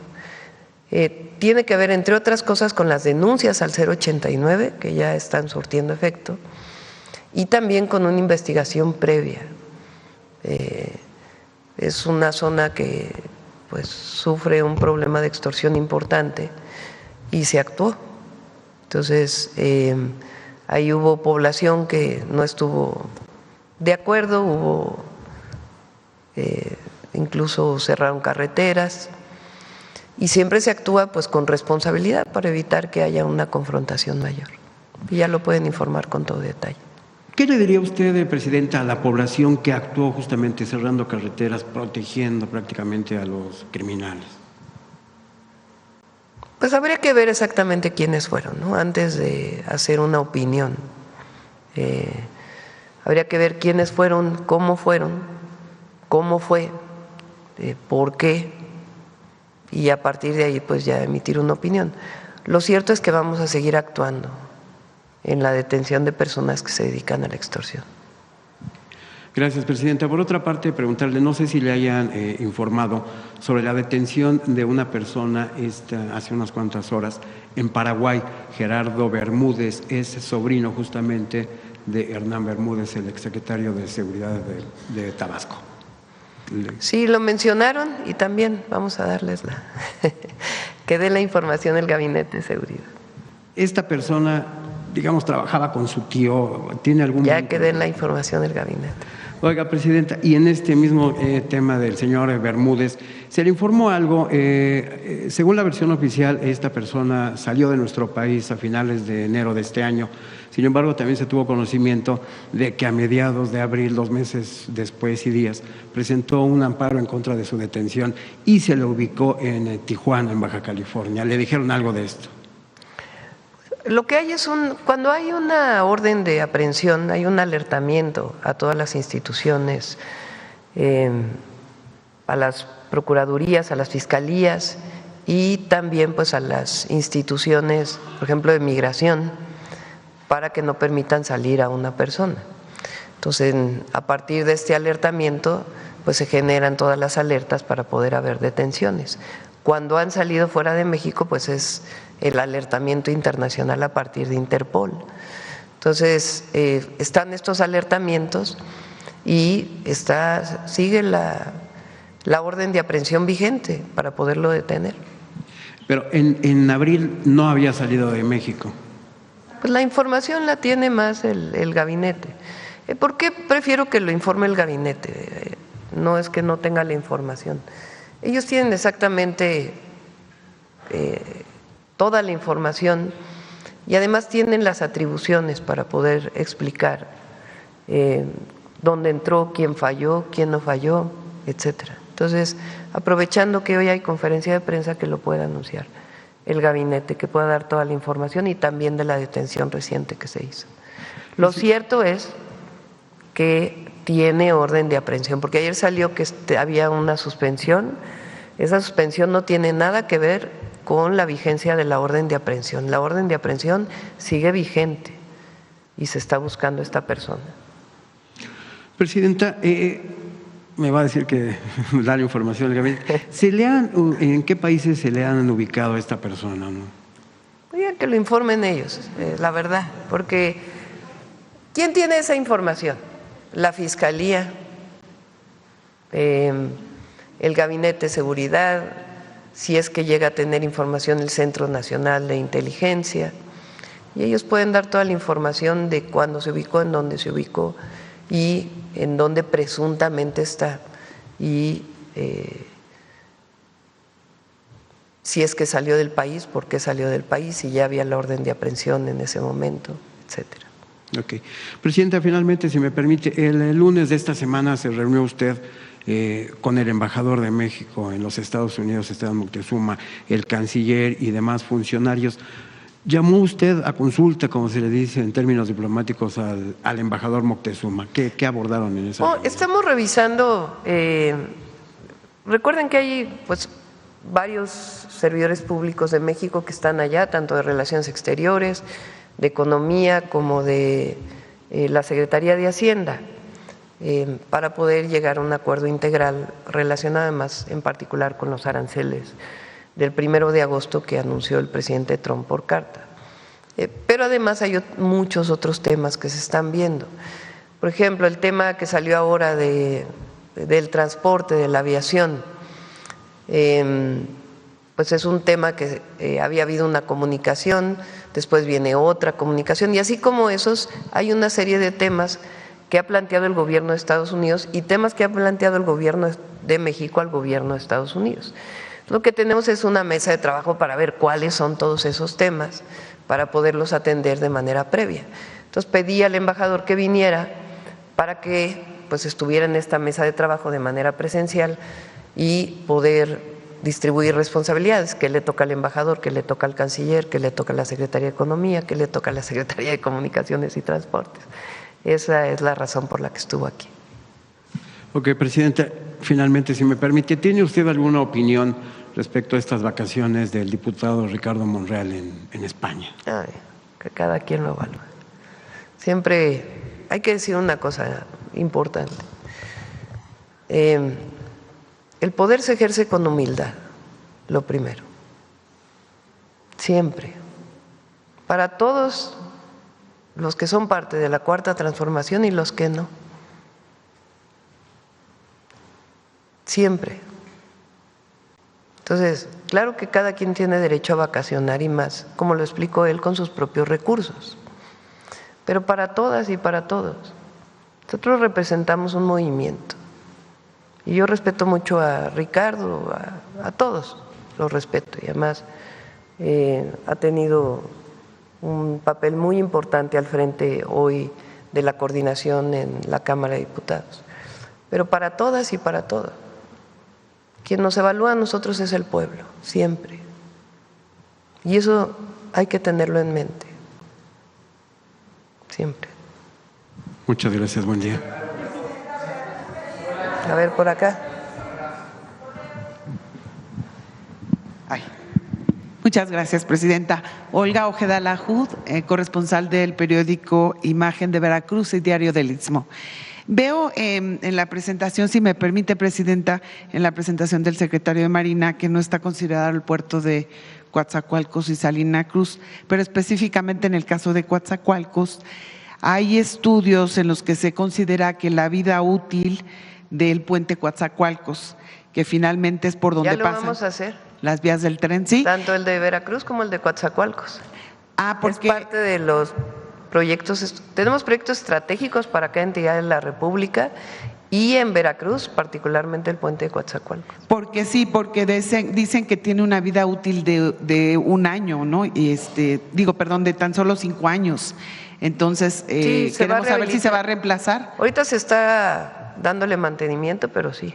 ¿Sí? Hay una obra muy importante. Ahí está, ok, perfecto. A ver si nos dice Jesús cuánto cuesta el puente de Coatzacoalcos. Sí, muchas gracias, presidenta. Y por otro lado, también durante el primer semestre de este año, en el puerto de Veracruz, las operaciones se redujeron en un 13% aproximadamente. Queremos saber si, se espera que este año ya quede inaugurada la aduana. Es una de las expectativas que se tienen para detonar este desarrollo. Me gustaría saber si hay así una fecha específica y cuál es la prospección que tienen respecto a esto. La ampliación y lo que se está haciendo en Salina Cruz y en Coatzacoalcos no lo presentó aquí el almirante porque lo presentamos normalmente como parte del corredor interoceánico, pero son 2 puertos en donde se está interviniendo. Y si quiere comentar sobre Veracruz. Sí. Preguntó sobre Veracruz. Veracruz es estacional. Sí. En la época de Nortes no entran los barcos entran pocos barcos porque no se puede maniobrar fácilmente, es peligroso. Y es estacional. En este semestre se va a recuperar la carga. La aduana ya está lista. Estamos únicamente haciendo, hay un proceso que no soy muy experto ahí, pero que hacen unos certificadores que son ingenieros que checan que esté bien hecha la obra, y eso es lo único que nos hace falta, y un pararrayos, que lo terminaremos en breve y estará lista la aduana para que trabaje. Pero la disminución de la carga es estacional, es normal en la época de Nortes. Y en Salina Cruz y Coatzacoalcos se sigue avanzando. En Coatzacoalcos equipando las terminales que ya están concesionadas, y en Veracruz lo mismo. El desarrollo de las terminales de especializadas de contenedores, eso depende de la demanda. En cuanto alcancemos los 150,000 contenedores, vamos a acelerar este proceso. Sin embargo, ya estamos procediendo con toda la parte de los estudios y la preparación de las terminales. Muy bien. Muchas gracias. Y en otro tema, presidenta, el pasado 25 de junio, en juzgados federales, también en Coatzacoalcos, comunidades indígenas solicitaron al juez una medida cautelar para detener la operación del gasoducto, el que se llama Puerta del Sureste, el cual conecta Tuxpan con Coatzacoalcos y con Paraíso en Tabasco. La petición era comprobar científicamente que no habrá daño ambiental ni afectación en la zona, no en la comunidad y el ecosistema de esta comunidad. Sin embargo, el 28 de junio el juzgado desechó el amparo. Las comunidades acusan que la resolución ignoró sus derechos colectivos y sus prácticas comunitarias de toma de decisiones. Y quería saber si usted está en conocimiento de esta situación y si nos puede dar sus impresiones sobre el tema. Es una obra muy importante porque lleva gas natural al sur-sureste de nuestro país y vale mucho la pena que llegue el gas natural a esa zona. Ahora, eso no quiere decir que no dialoguemos y hablemos con las comunidades. Entonces vamos a pedirle ahí a la Secretaría de Energía que establezca comunicación con ellos para que se revise y se les informe además de la manifestación de impacto ambiental y las medidas de mitigación que hay. Exacto, yo creo que es más que nada sí, eso, ¿no? Exactamente. Muchas gracias. Siempre dialogar con las comunidades. Y finalmente, recientemente la Agencia Reguladora de Transporte Ferroviario dio a conocer que preparan la presentación oficial del proyecto de construcción del tren de carga, ¿no? Y pasajeros en la ruta México-Puebla-Veracruz. Y se hablaba de que aún no se tenía el trazo completo, ¿no? Está en estudio el trazo. Exacto. Yo me comprometí, sí. Está en estudio el trazo. Estamos viendo la posibilidad de usar las vías de carga que actualmente existen, su rehabilitación para que pueda hacer también transporte de pasajeros, de tal manera que quede comunicado ya nuevamente todo el país. Entonces, lo está trabajando justamente la Secretaría de Marina.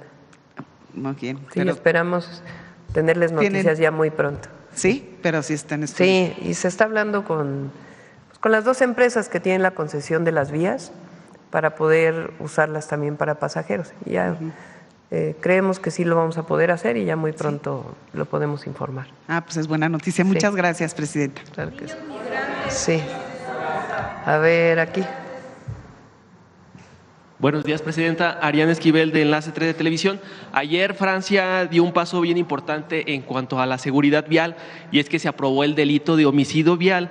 Y si bien es un cambio que parece solo semántico, trae un trasfondo bastante profundo, ya que pasa de homicidio involuntario a homicidio vial cuando se sumen circunstancias agravantes como el exceso de velocidad, el consumo de alcohol, drogas o el uso del celular al volante.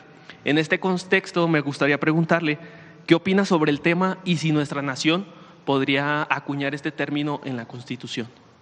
Pues habría que revisarlo, ¿eh? Vamos a decirle a Andrés Layuz que lo revise. En este mismo contexto de seguridad vial, hace un mes, un poco más o menos, pude preguntarle sobre la armonización que arrastran 11 entidades. La jefa de gobierno y otros estados han trabajado para poder concretar este paso, pero aún hay entidades que no logran estas discusiones para la armonización de la Ley de Movilidad y Seguridad Vial. ¿Cuál sería su llamado a estos? Es muy importante. Particularmente se han incrementado mucho los accidentes en motocicleta, muchos de ellos fatales.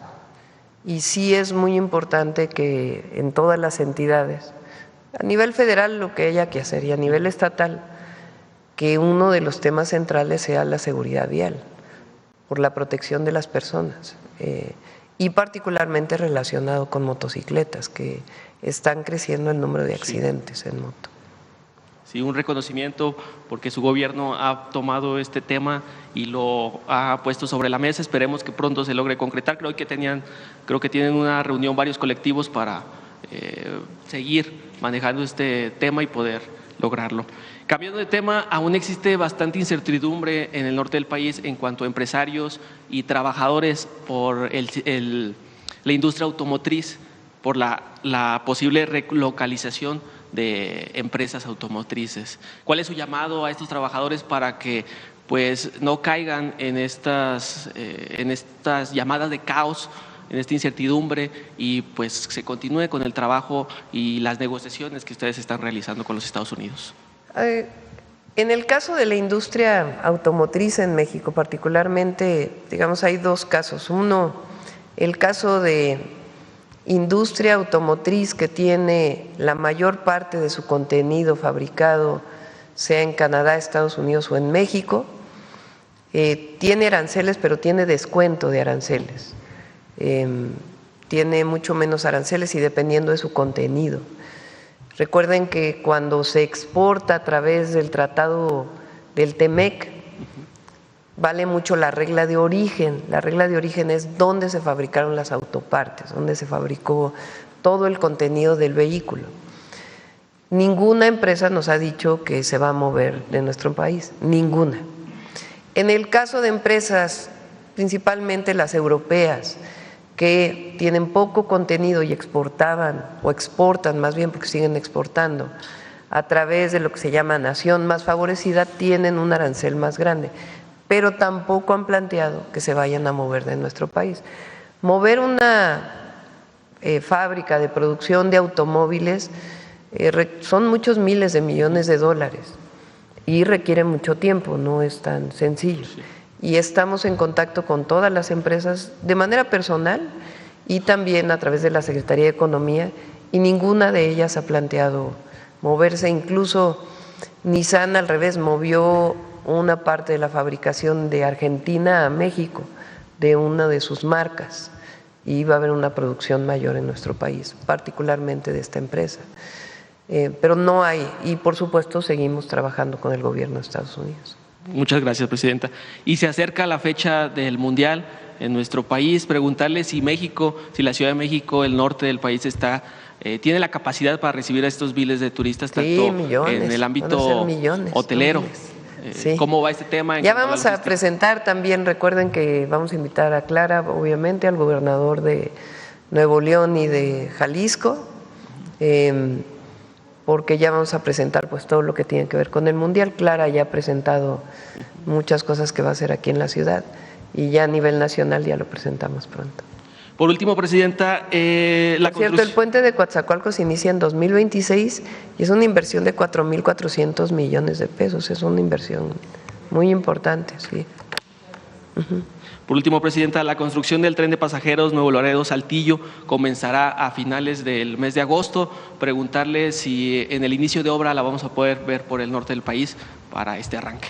Se está licitando todavía en agosto, se movió la resolución para agosto y en cuanto ya se vea qué empresas ganaron la licitación, pues ya iniciaría la construcción. Yo creo que en septiembre inicia la construcción o finales de agosto y pues vamos a tratar de ir. Contaremos con su presencia para ir. Perfecto. Gracias. Vamos. A ver, migrantes, adelante.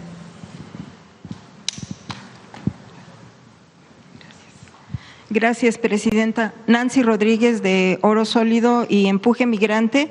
Buenos días a todos.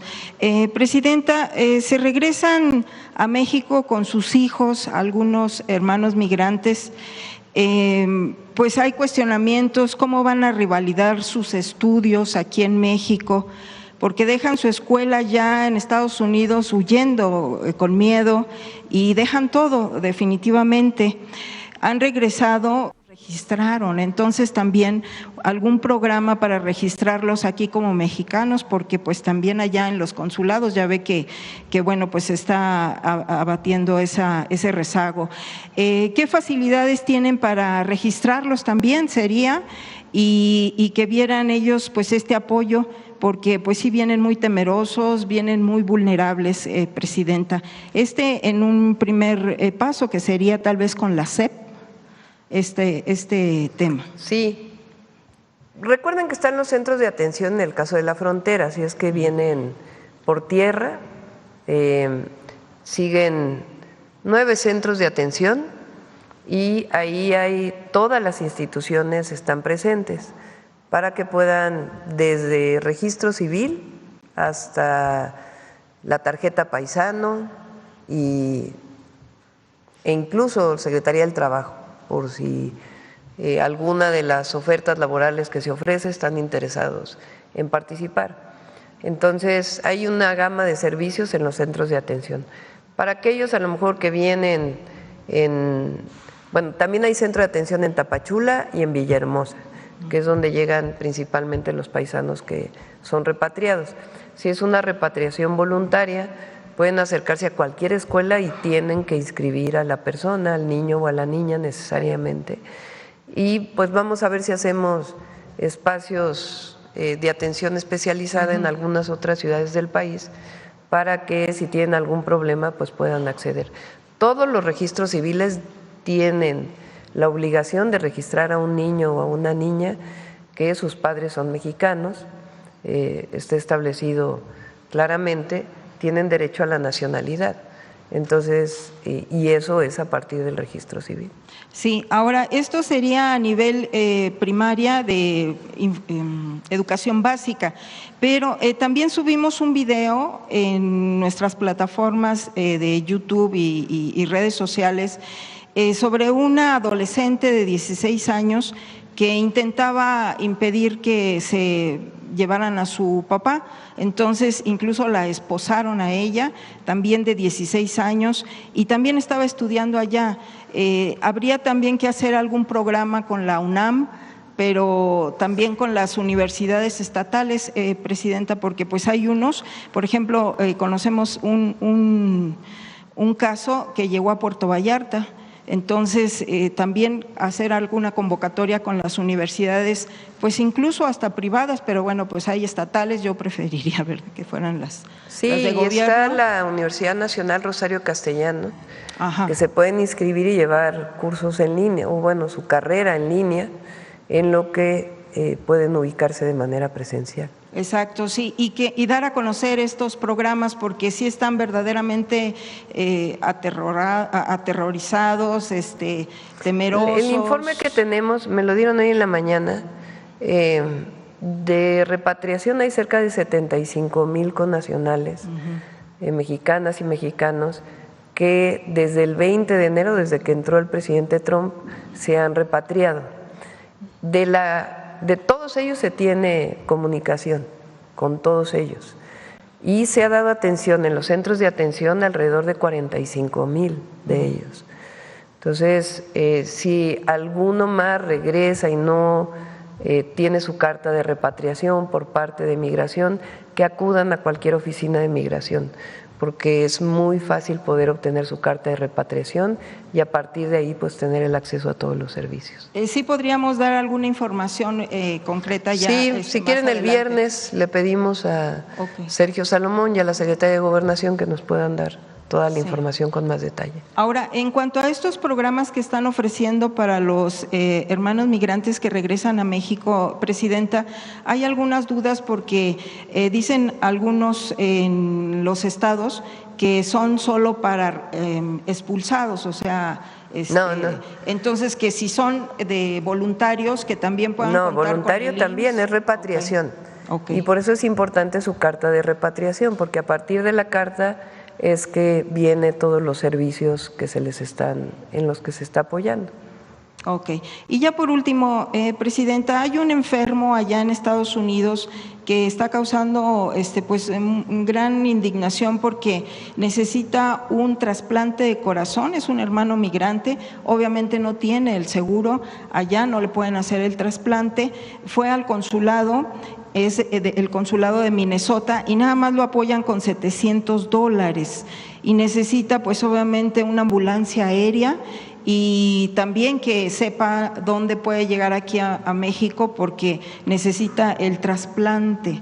No sé si ustedes pudieran apoyarlo.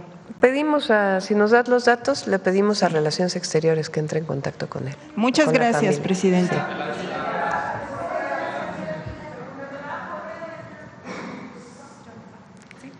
Gracias, Presidenta. Buenos días.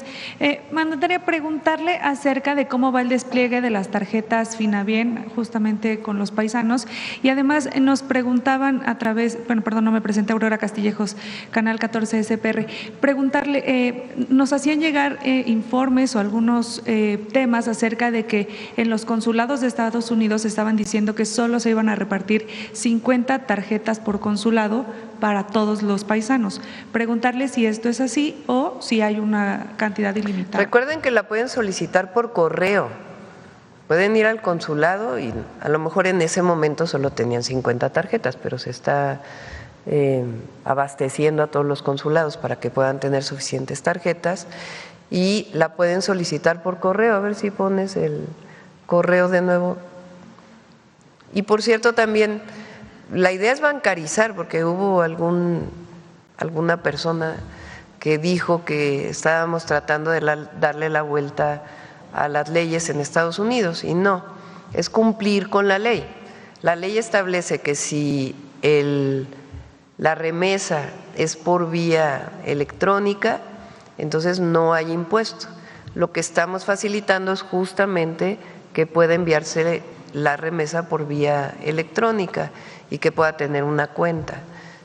Para eso es la tarjeta Finabien. Y la pueden pedir por correo a www.finabien.gov.mx o directamente del consulado.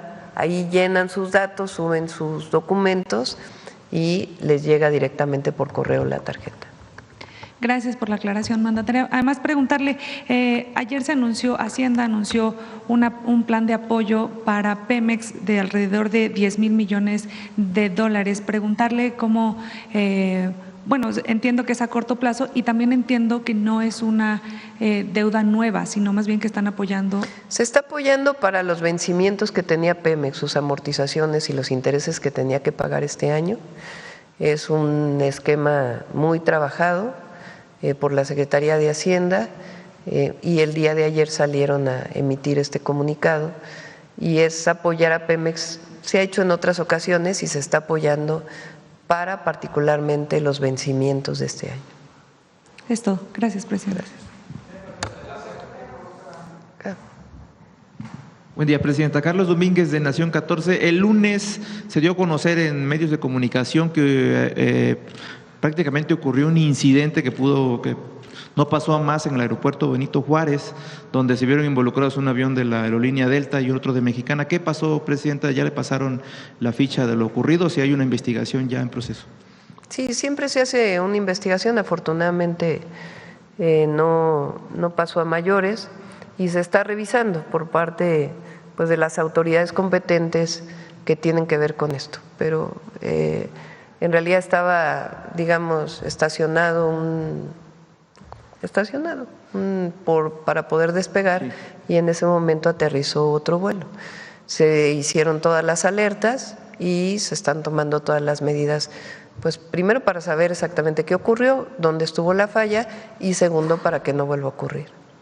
Se habla de que posiblemente personal mal capacitado, doctora. No, son muy buenos los de la FAC en México, están reconocidos internacionalmente. Siempre puede ocurrir algún error, afortunadamente en este caso no pasó a mayores y precisamente se dieron las alertas a tiempo para que no hubiera ningún accidente y se hace la revisión y todas las medidas necesarias para que no vuelva a ocurrir una situación de este tipo. ¿La seguridad del aeropuerto está garantizada? Está totalmente garantizada. Ok, si me permite también a la Lleva jefa, muchos años el aeropuerto internacional funcionando. Si me permite, presidenta, también a la jefa de gobierno sobre el tema de las estatuas. ¿No habría ya incurrido la alcaldesa en la violación a una ley que amerite pues una sanción más allá de pues las consignas públicas? Sí, pues aquí lo importante es que las esculturas no estén en una bodega y que puedan recuperarse y que se pueda garantizar que estén en un espacio público. De manera administrativa, este organismo que es la Comisión de Monumentos estará haciendo lo procedente. Más bien aquí el llamado es que ninguna alcaldía puede, o ninguna persona en particular, ningún alcalde o alcaldesa por sí mismo puede estar pensando en hacer algún negocio o alguna venta o alguna situación con estos bienes. Son bienes públicos y son bienes que no se pueden vender, que son parte de la propiedad pública y las alcaldías están muy limitadas. Solo la ciudad y bajo muchas condiciones se pueden definir hacer alguna situación que tenga que ver con cambiar incluso la situación de un bien público, se tiene que desincorporar, etcétera. Entonces, aquí lo importante es que ningún alcalde o alcaldesa puede tomar una decisión personal del patrimonio público. Creo que eso es lo que debe quedar muy claro. Y por eso es que estamos pidiendo que ya se recuperen estas esculturas y que podamos darle una salida cultural como la gente espera en un lugar emblemático de la ciudad. Jefa de gobierno, cuando habla de hacer lo procedente, ¿qué sería? ¿Poner una denuncia ante la Fiscalía? Este organismo está haciendo un exhorto público a la alcaldía para que cumpla con la norma. Vamos a esperar que cumpla y si no, pues está la Contraloría para poder actuar. Y si ya se tiene pensado cuál sería el lugar emblemático. Estamos justamente en eso, buscando un lugar, como digo, emblemático, un lugar público donde la población pueda tener esta escultura del Che Guevara, de Fidel Castro, de ese encuentro famoso que hubo. Estamos en la definición. ¿No se aceptarían propuestas de la gente? Claro, por supuesto que sí. Gracias, jefa de gobierno. Presidenta, ya para terminar, sobre el tema de Hernán Bermúdez, es verdad que el senador Adán Augusto López pues ya ha mencionado que él está a disposición de las autoridades si es requerido, pero ¿no cree que hacerlo con fuero, ponerse a disposición presuntamente, supuestamente de las autoridades con fuero, pues no es precisamente eso? Y no sería correcto que quizás el senador, como cualquier ciudadano, al ser requerido por una autoridad, se presentara sin fuero. No ha sido requerido. O sea, tiene que hacerse la investigación. Pues sí, pero eso es la fiscalía. O sea, ayer lo expliqué con mucho detalle. Para poder, primero es toda persona hasta que no viene un juicio sigue siendo presunta responsable. Entonces, particularmente para esta persona que tiene orden de aprehensión, hay suficientes evidencias para la orden de aprehensión que otorgó un juez a partir de una carpeta de investigación. Si esa carpeta de investigación lleva a otras cosas, es la propia carpeta de investigación que establecería los vínculos de cualquier otra persona. Pero es a partir de la investigación. Ayer claramente se dijo cuándo fue que inició la investigación y cuándo es que se solicita la orden de aprehensión al juez por parte de la Fiscalía del Estado de Tabasco. Eso fue a finales del 2024 y se otorga la orden de aprehensión a principios del 2025. Y a partir de ahí se derivan todas las investigaciones y, como hemos dicho, no se protege a nadie, pero tampoco frente a un linchamiento mediático de una persona se actúa. Es un asunto que tiene que ver con la justicia. Entonces, que se hagan las investigaciones hasta donde lleguen las investigaciones y hasta donde tope, sin proteger a nadie, pero que se hagan las investigaciones. Gracias, presidente. Ya para concluir sobre las inversiones anunciadas hace un momento, ¿cómo aportarían esto al desarrollo del país? ¿Los puertos? ¿Qué tanto? Sí. Muy importante. Primero, pues es una inversión de cerca de 55,000 millones de pesos de recursos públicos. ¿De dónde vienen esos recursos públicos? Una parte es presupuestal, es decir, de lo que se presupuesta cada año, y la otra es de los propios ingresos de las asiponas de Marina. De esos propios ingresos ellos los reinvierten para mejorar los puertos. Entonces, de recursos, tanto de reinversión de los recursos de las asiponas como de lo que viene del presupuesto, son 55,000 millones de pesos. Y luego viene la inversión privada, que es ya quien opera los puertos. Y esa, por lo menos, porque aquí no está contabilizada Salina Cruz ni Coatzacoalcos, ni Ceiba Playa, que está en estudio, estamos hablando de 150,000 millones de pesos. Entonces son inversiones muy importantes que generan empleo, pero además son obras estratégicas de desarrollo para el país. Los puertos son o cabotaje, es decir, que se transporta de un puerto mexicano a otro puerto mexicano, o de exportación, o de importación, o de desarrollo turístico. Entonces, y México pues es un país por excelencia que tiene su puerta, tiene su litoral al Pacífico y al Golfo de México y al Caribe. Entonces es muy, muy importante este desarrollo que se está haciendo y la verdad que la Secretaría de Marina pues tiene toda la experiencia para desarrollarlo, toda la honestidad y toda la visión. Entonces está a cargo de la Secretaría de Marina y es muy importante. ¿Se considerará quizás en una segunda fase el puerto de Altamira, Tampico o el del norte, en Matamoros, en Tamaulipas? Bueno, Matamoros lo está desarrollando el gobierno de Tamaulipas. Es un puerto que está desarrollando estatalmente y se le está apoyando en lo que requiera. También, por ejemplo, está Punta Colonet en Baja California, que también lo desarrollaría el Estado con todo el apoyo de la Marina, y así también hay otros estatales. Pero pues estos son proyectos estratégicos de larga visión para el desarrollo nacional. Muchas gracias, presidente. Ya cerramos, vamos con el detector de mentiras.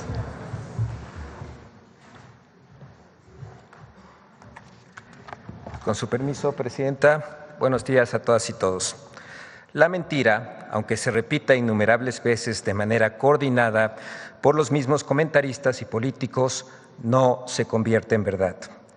A pesar de que autoridades estadounidenses y la propia Embajada de Estados Unidos en México ha desmentido la existencia de una supuesta lista de políticos vinculados con el crimen organizado, todavía hay quienes pretenden engañar a la población frente a los resultados obtenidos por la Estrategia Nacional de Seguridad Pública y la atención a las causas de la violencia. Lo mismo ocurre con el avance del sistema de salud pública. Políticos de oposición, comentaristas y medios de información mienten afirmando que los nuevos hospitales, clínicas y centros de salud no cuentan con insumos médicos. ¿Qué intereses hay detrás de quienes con mentiras intentan desacreditar al sistema de salud pública que se está consolidando? Veamos el video del detector de mentiras de esta semana.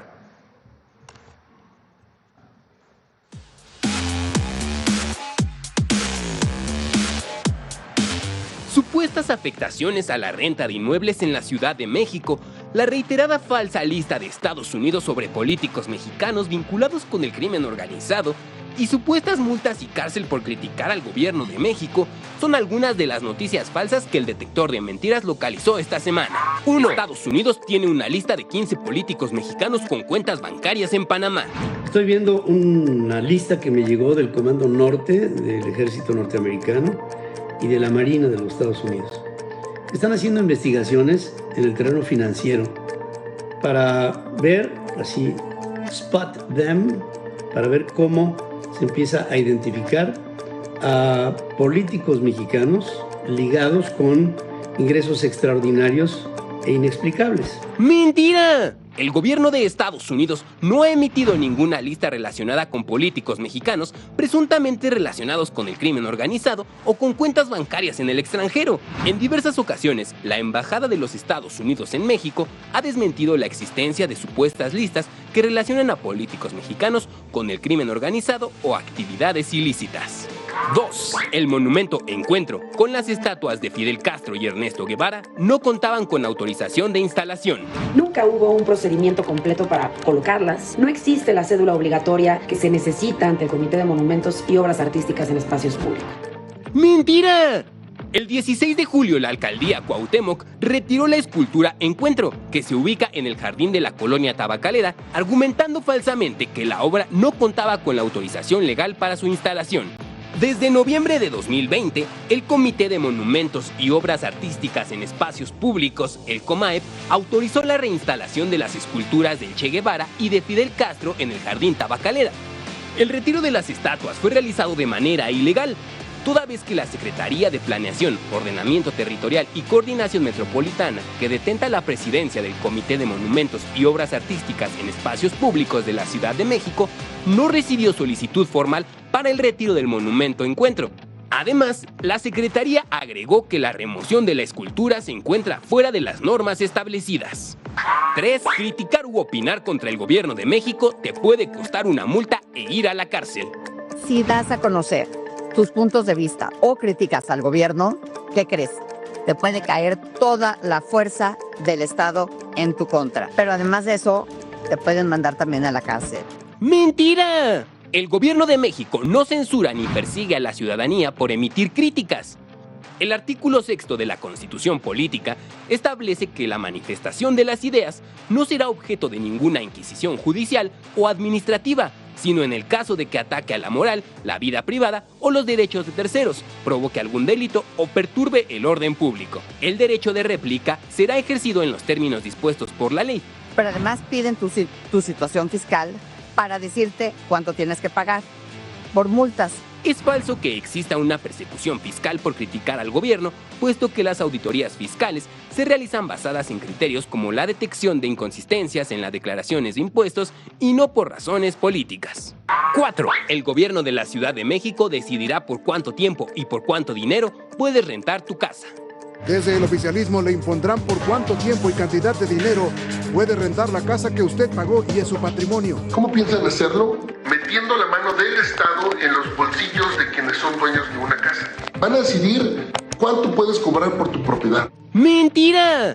El Plan Maestro por una ciudad habitable y asequible con identidad y arraigo local, propuesto por el gobierno de la Ciudad de México, no establece en ninguno de sus 14 puntos que el gobierno pueda decidir el tiempo y costo de arrendamiento. Lo que propone el bando 1 es establecer mecanismos para que las rentas no incrementen por encima de la inflación. De esta manera, se busca combatir la especulación inmobiliaria. También tiene como objetivo fomentar la producción de vivienda asequible en las zonas de tensión inmobiliaria y crear defensoría de los derechos inquilinarios. 5. México perderá el partido inaugural de la Copa del Mundo 2026 por las marchas antigentrificación. ¡Mentira! La presidenta Claudia Sheinbaum aseguró el 16 de julio que el Estadio Azteca en la Ciudad de México tendrá en 2026 su tercer partido inaugural de una Copa del Mundo. El 15 de julio, la jefa de gobierno de la Ciudad de México, Clara Brugada, aseguró que el Mundial en la Ciudad de México está asegurado. Mientras que Gabriela Cuevas, representante de México para la organización del Mundial FIFA 2026, aseguró que nadie más que México recibirá el partido inaugural. 6. El Hospital Regional de Alta Especialidad del ISSSTE en Torreón, Coahuila, no tiene medicamentos y el Hospital General del IMSS Bienestar de Tuxtepec, Oaxaca, se inauguró sin oxígeno. ¡Mentira! El Instituto de Seguridad y Servicios Sociales de los Trabajadores del Estado, ISSSTE, informó que las estanterías mostradas en un video publicado en redes sociales corresponden al área del gobierno del Hospital Regional de Torreón y no a las de la farmacia de esta unidad médica que cuenta con todas las claves de medicamentos disponibles. Además, el IMSS Bienestar desmintió que el Hospital General en Tuxtepec, Oaxaca, se haya inaugurado sin oxígeno. Aclaró que se realizó una visita de supervisión a la obra, la cual presenta un avance del 92% y que será puesto en marcha el 4 de agosto, como lo adelantó la presidenta Claudia Sheinbaum. En la mañanera del lunes 4 nos conectemos, va a venir Alejandro y Salomón y le vamos a dar el corte de listón para la inauguración del hospital de Tuxtepec. 4 de agosto.